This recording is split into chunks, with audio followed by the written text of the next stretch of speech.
Good day, everyone. My name is Adrienne Abdus-Salam, and I am back today with a few more helpful tips for us middle school dance teachers. Today, we will be focusing on modern dance. Specifically, I am a practitioner of the style of modern called the Horton technique.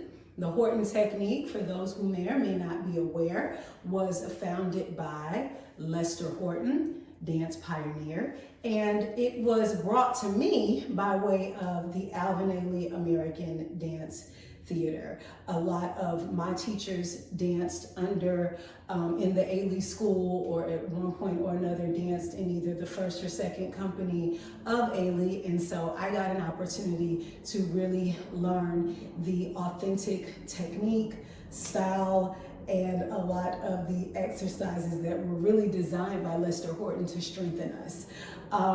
What we see a lot when we talk about modern dance, there's always a conversation, and this could be a whole nother video. What is the difference between modern and contemporary, or dance fusion? And though I have a love for the ability to put all of the various, I will say, instruments or ingredients together to make a wonderful, plentiful, bountiful dish, I do appreciate being able to extract the specific technique, know where it came from, and what was the foundation, to then explore how we build on that with our unique choreographic styles. So Mr. Ailey, when he brought this style to us, it was a lot of focus on going from the turnout to the parallel position. Though modern dance primarily uses a parallel, which would be a turned in position, we do also use turnout. So again, really understanding the difference and being able to accurately make a decision when to employ which is key, because we want to be able to show that we know the difference between turnout and parallel. So the first thing that I'm going to look at is just simply, how do we find our various parallel positions? I always tell students to start in neutral. And neutral is just your feet together, arms by your side. I'm going to face the side, stomach in, pelvis is long, weight is shifting. Again, imagine you are being held by a string from the ceiling. You don't want your weight in your heels. You don't want to be on a full releve, but your pelvis is long and your weight is forward. Okay, from this position, we squeeze our butt cheeks. And as you're squeezing, you rotate those feet to whatever your natural turnout is. From there, we lift into releve and turn the heels in. And as we descend, we keep lengthening, keep lengthening, keep lengthening. All right, this is your parallel position, and it is right under your hips. And this first position parallel is where you're going to be for your flat backs. I'm going to face the side because when we get into the flat back combination, we have our students face the side. The reason is because if we were in a studio setting, the mirror would be forward and that student has the ability to really check their backs to see what's happening. So the first thing, again, once we face the side, we reestablish the position. So we go from neutral to rotating to first position, lifting up in releve, rotating then to a parallel, again, staying lifted as you descend. From here, I always like to tell my students to imagine that there is a sheet of paper that would slide under their heels. It should be able to slide. So this just gives them that imagery of, again, do not sit back, stay up, okay? So from here, when we get ready to go into flat back, I always tell my students lift up and over. So we lift up in our torso, and imagine someone is lifting you from the top of your head over. So we are sending the energy through the top of our head and through the back of our spine, right? Or our coccyx bone is facing back. I always tell them to imagine it's a table. You want to keep your head on your spine. You don't want the face to be up or the chin to be tucked. You want to be right here in the center. Stomach in. Again, heels slightly lifted. Okay, straight legs. Hips are right over the knees. Chest is over. fingertips are reaching back and you're pulling that into your body. And I always tell my students to imagine they're a table. They're making a tabletop. If the table is on an angle, all the food is going to slide off. If it's too high, all the food is going to slide off. You want to have it right in the middle. From this position, once they get here, you want to have them go out, which means reach further, go out to then go up. And this is where it gets tricky because your pelvis is out of alignment at this point. As you straighten, pull it back down, lengthen the spine. So that's your basic flat back. You can also prepare for teaching flat back by introducing a brief combination in the beginning.